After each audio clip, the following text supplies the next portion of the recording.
An absolutely embarrassing loss for the Arizona State Sun Devils against the Oregon State Beavers. We're going to talk about it real quick, wash our hands, and move forward because, ladies and gentlemen, it's hate week. So let's cover this game quickly and then forget about it on this edition of the Locked On Sun Devils podcast. Are Locked On Sun Devils, your daily podcast on the Arizona State Sun Devils, part of the Locked On Podcast Network, your team every day.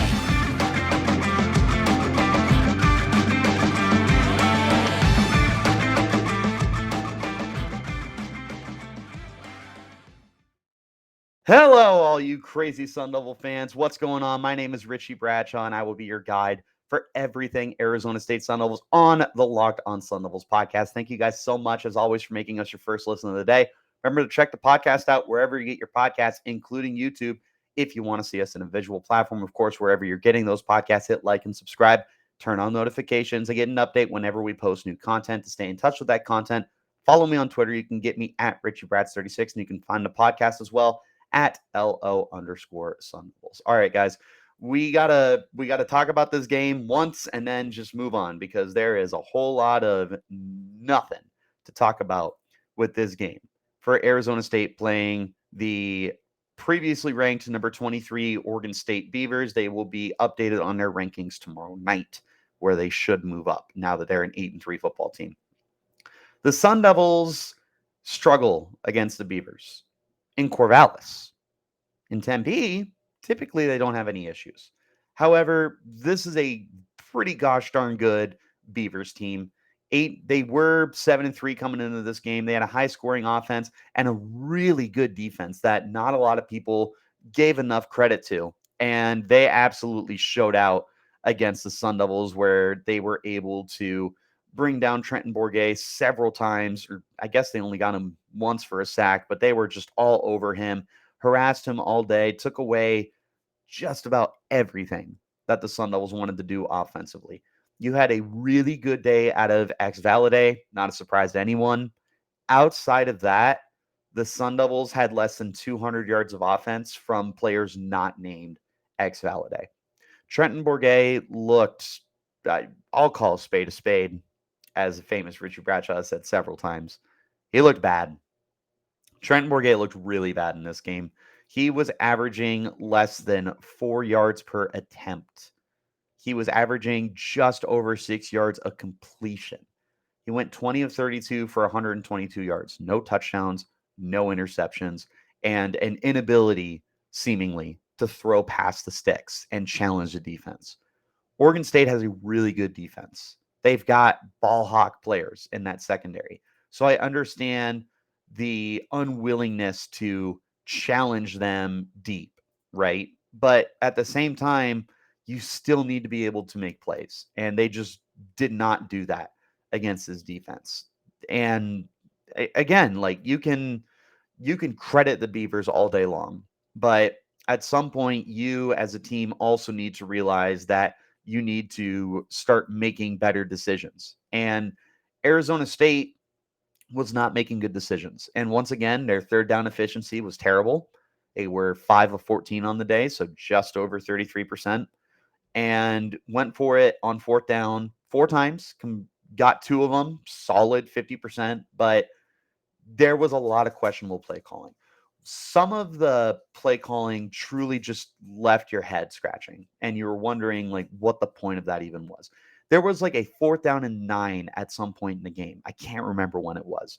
And it got brought up in the press conference to Shaun Aguano, and coach just said, we had nothing to lose. We might as well have gone for it. And while I can appreciate that philosophy at this point in the year, your play calling is still just mind-boggling to me. They're not challenging the defense in this game. There was just so much hesitancy to do anything offensively past 10 yards. They failed to get Elijah Badger involved, who has proven to be a great number 1 receiver for the team and had a shot for 1,000 yards. It is going to take a massive game against the U of A Wildcats in order for Badger to eclipse 1,000 yards at this point. But he had been playing so hot over the last month and a half for Arizona State. and they just could not get him involved. He had 4 catches for 16 yards, a long of 9 yards. They couldn't figure it out, and that's inexcusable when you have a receiver of Badgers caliber. You need to get him the ball, and ideally, you need to get it to him down the field, where he's proven he is a more than capable weapon for you. Jalen Conyers had a strong day. Cam Johnson had a strong day. Both of them, 6 catches, 49 yards for Conyers, and 3 catches for 26 yards for Johnson. Brian Thompson is still not being involved anymore for the Sun Devils, which I have a problem with because he was looking like a pretty nice difference maker for the team, but this is now consecutive weeks where he just has been a non-factor for the Sun Devils, and I don't understand it. It just felt like your biggest playmakers weren't given an opportunity in this game. I mean, Valladay only ran the ball 13 times, and he still was averaging like 9 yards a carry. So why he didn't double that to be in that 20 plus carry range is beyond me. I don't understand it. It felt like you knew what you were good at doing offensively in this game, and you completely abandoned it. You refused to get Elijah Badger more involved. You didn't challenge the sticks. You didn't challenge the secondary entirely. Everything was underneath for the Sun Devils. There were several times where you were throwing short of the chains when you needed to move. You can't do that and expect to win football games. That's just inexcusable. But then you don't give Valladay enough touches. He only touched the ball 16 times in this game. 13 running, 3 receiving. That can't happen. He's got to get the ball more than that. When he is proven to be your best playmaker. This is a 1,000-yard runner for the Sun Devils now, by the way. He is a 1,000-yard runner for the Sun Devils. 16 touchdowns on the year. But they're not using him as much as they should be. This is a guy who should be just an absolute bell cow for you. And instead, it feels like you roll with him when you want to. And you don't want to commit an entire game plan to him. And it's baffling to me because he can be such a massive difference maker for you. And it feels like they don't want to use him that way. I don't understand it. But we're going to go ahead and hop into our first break here. And then when we get back, we'll go ahead and talk about the deficiencies that the defensive side of the ball had for Arizona State. But first, I want to talk to you about our friends over at Simply Safe. Now, guys, if you've thought about securing your home with home security, but you've been putting it off, you'll want to listen up right now. Right now, Locked On listeners can order the #1 Simply Safe home security system for 50% off. This is the biggest offer of the year, and you won't want to miss it. Here's why I love it. It's 24/7 protective services. I constantly have supervision over my house. I have control over the cameras and where they're placed, and I'm only going to get notified if the threat is deemed something serious. So it's not a blow in the wind, a gust that's getting 911 called. No.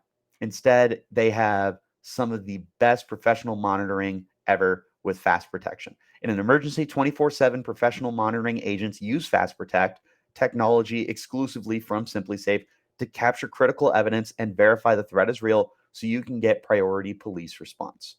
SimpliSafe is a whole home security with advanced sensors for every room, window, and door, HD security cameras for inside and outside, smarter ways to detect motion that alert you when a threat is real, and even hazard sensors that detect fires, floods, and other threats to your home. SimpliSafe was named the best home security system of 2022 by U.S. News and World Report a 3rd year in a row. Don't miss your chance to save big on the only security system I recommend. Get 50% off any new SimpliSafe security system at Locked On College. This is their biggest discount of the year, so don't wait. That's simplysafe.com/lockedoncollege. There's no safe like SimpliSafe. Make sure if you guys have not checked out the Locked On Sports Today podcast, that you guys go ahead and make that your second listen of the day. From the games that matter the most to the biggest stories in sports, go beyond the scoreboard and behind the scenes with the local experts and insights only Locked On can provide. Locked On Sports Today, available on this app, YouTube, and wherever you get your podcasts. Let's take a look over at the defensive side of the ball now. What defense? Arizona State, once again, just got run over. The Beavers did absolutely everything that they wanted to do.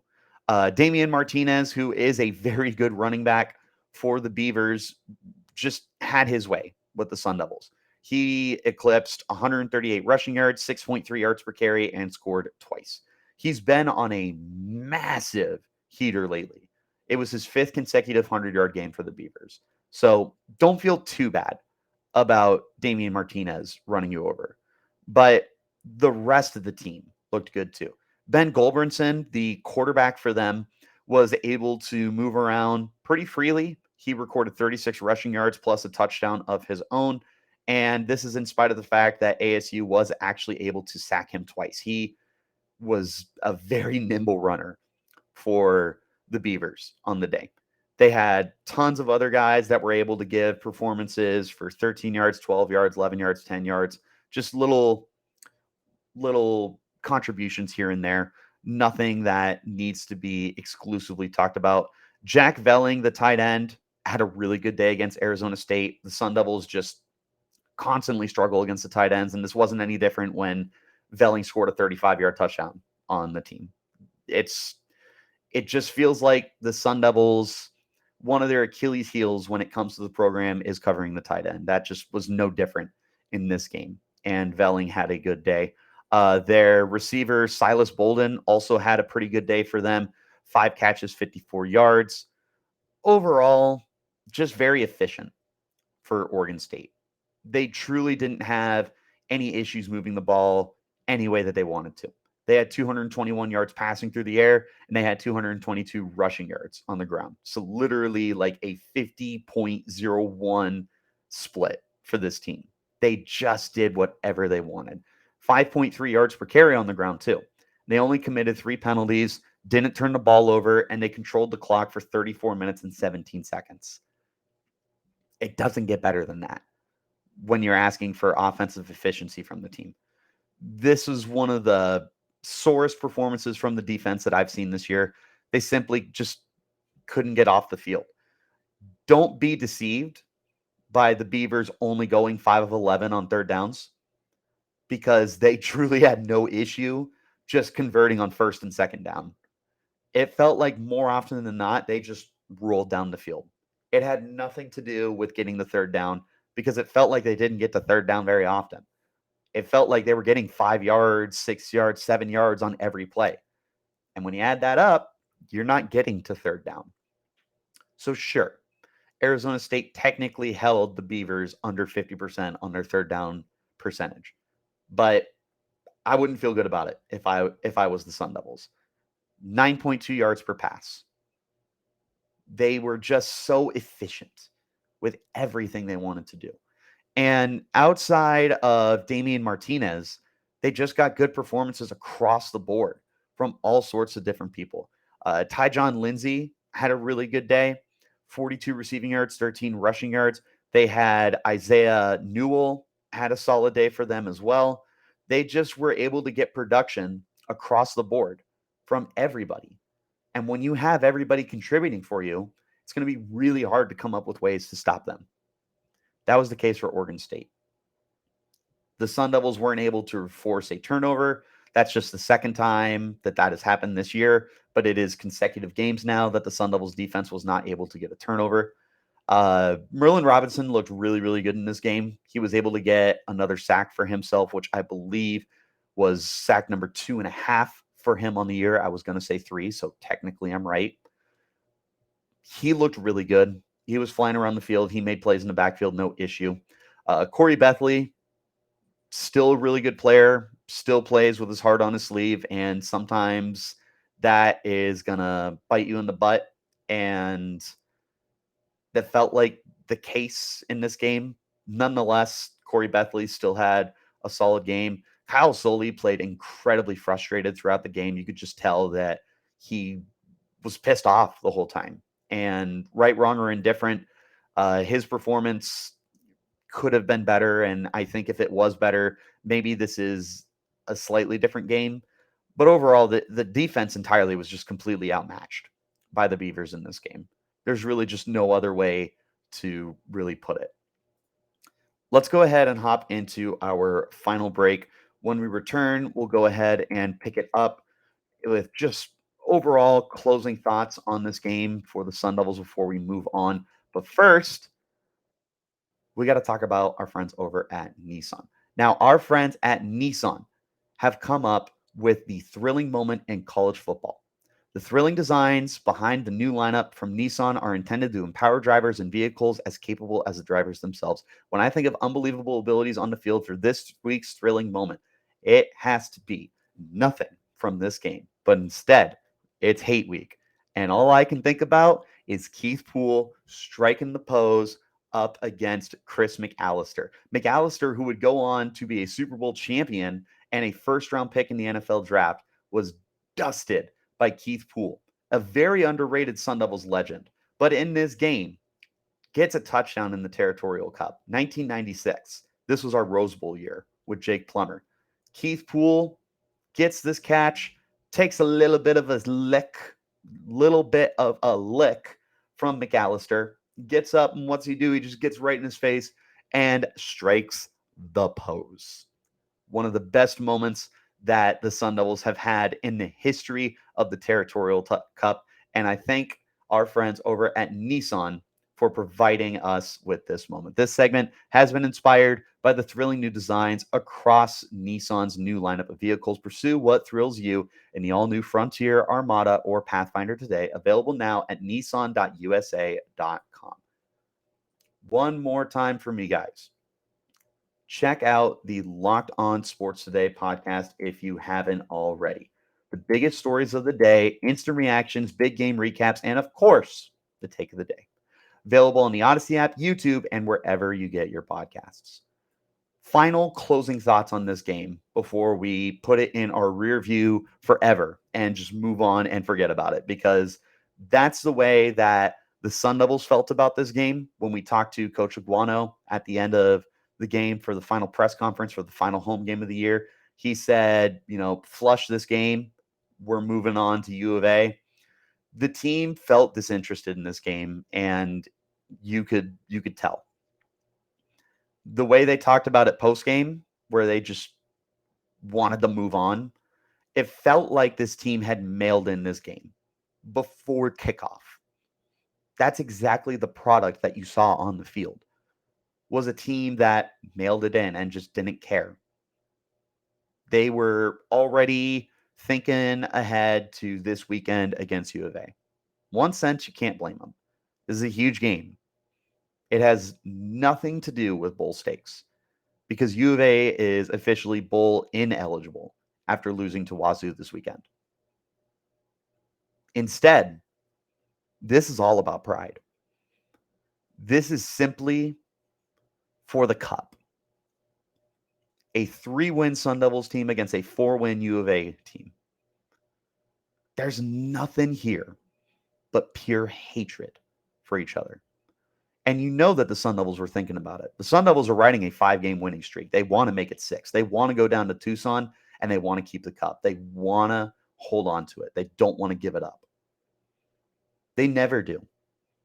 But this year especially, with how bad things have been, the last thing we want now is to give the cup back. They want to hold on to it. And that's been on their minds.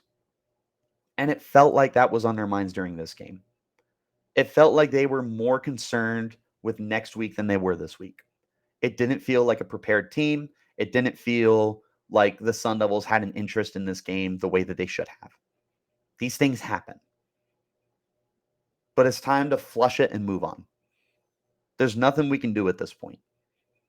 They lost the game embarrassingly.